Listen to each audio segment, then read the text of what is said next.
اعوذ باللہ من الشیطان الرجیم بسم اللہ الرحمن الرحیم اللہم صلی علی محمد وعلی آل محمد کما صلیت علی ابراہیم وعلی آل ابراہیم انک حمید مجید اللہم بارک علی محمد وعلی آل محمد کما بارکت علی ابراہیم وعلی آل ابراہیم انک حمید مجید رب اشرح لی صدری ویسر لی امری واحلل عقدۃ من لسانی یفقہوا قولی ربنا زدنا علما یا مقلب القلوب ثبت قلبی علی دینک آمین۔ 10 عنوانات کے تحت اسلامی تعلیمات 21 سفر۔ عنوان نمبر 1 اسلامی تاریخ۔ جب بنی اسرائیل کے اخلاق حضرت طالوت علیہ السلام اور جالوت جب بنی اسرائیل کے اخلاق بگڑ گئے اور عادتیں خراب ہو گئیں تو اللہ تعالیٰ نے ان پر جالوت نام کا ایک ظالم بادشاہ مسلط کر دیا۔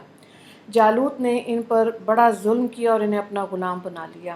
اس وقت حضرت شمویل علیہ السلام بنی اسرائیل کے نبی تھے۔ وہ بہت بوڑھے ہو چکے تھے۔ بنی اسرائیل نے ان سے درخواست کی کہ ہمارے لیے کوئی بادشاہ مقرر کر دیجیے۔ حضرت شمویل علیہ السلام نے اللہ کے حکم سے طالوت کو ان کا بادشاہ مقرر کیا۔ بنی اسرائیل نے بڑی مشکل سے حضرت طالوت علیہ السلام کو اپنا بادشاہ تسلیم کیا۔ تاریخ میں ان کو بنی اسرائیل کا سب سے پہلا بادشاہ تسلیم کیا گیا۔ جالوت سے ان کا مقابلہ ہوا۔ حضرت طالوت علیہ السلام کی فوج میں داؤد علیہ السلام بھی شریک تھے۔ حضرت داؤد علیہ السلام نے ظالم بادشاہ جالوت کو قتل کر دیا اور بنی اسرائیل کو اس کے ظلم و ستم سے نجات مل گئی۔ اس عظیم کام کی وجہ سے حضرت داؤد علیہ السلام کو بادشاہ بنا دیا گیا۔ عنوان نمبر 2 اللہ کی قدرت، بارش میں قدرتی نظام۔ اللہ تعالیٰ بادلوں کے ذریعے اتنی بلندی سے بارش برساتے ہیں کہ اگر وہ اپنی رفتار سے زمین پہ گرتی تو زمین میں بڑے بڑے گڑھے ہو جاتے اور تمام جاندار حیوانات، پیڑ پودے، کھیتی باڑی سب فنا ہو جاتے۔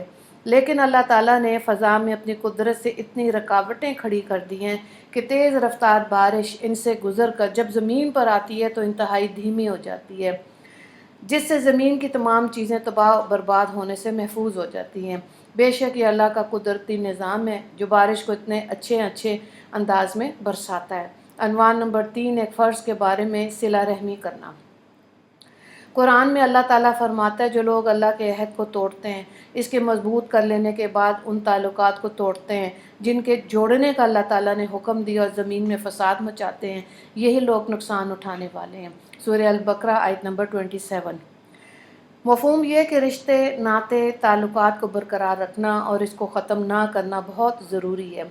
عنوان نمبر 4 ایک سنت کے بارے میں، سونے سے پہلے وضو کرنا۔ حضرت عائشہ رضی اللہ تعالیٰ عنہ بیان کرتی ہیں کہ رسول اللہ صلی اللہ علیہ وآلہ وسلم جب سونے کا ارادہ کرتے تو نماز کی طرح وضو فرماتے۔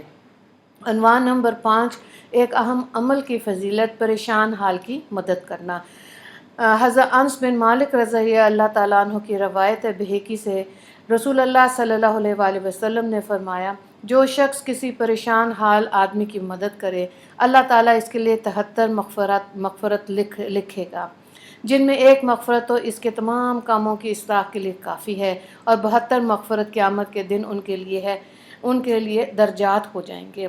عنوان نمبر 6 ایک گناہ کے بارے میں، نوکر پر ظلم کرنے کا وبال۔ رسول اللہ صلی اللہ علیہ وآلہ وسلم نے فرمایا جو کوئی اپنے نوکر غلام کو ظلماً مارے گا قیامت کے دن مالک سے بدلہ لیا جائے گا۔ حضرت ابو ہریرہ رضی اللہ تعالیٰ عنہ نے اس کو روایت کیا۔ عنوان نمبر 7 دنیا کے بارے میں، دنیا اور آخرت کا مزہ۔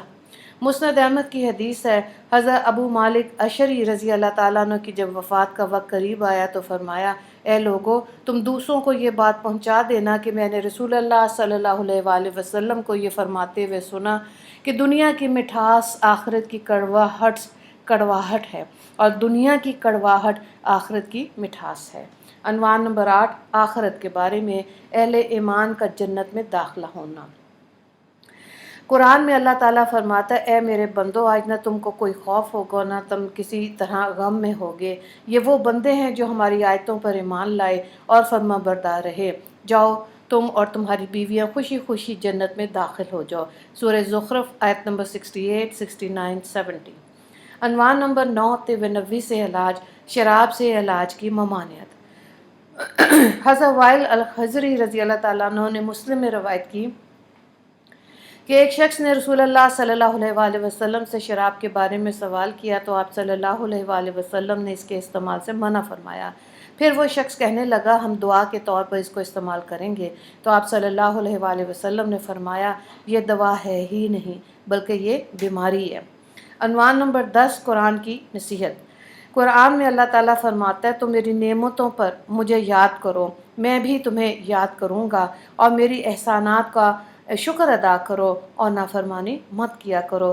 سورہ البقرہ آیت نمبر 154۔ وآخر دعوانا ان الحمد للہ رب العالمین۔ اللہم اغفر للمسلمین والمسلمات والمؤمنین والمؤمنات۔ السلام علیکم ورحمۃ اللہ وبرکاتہ۔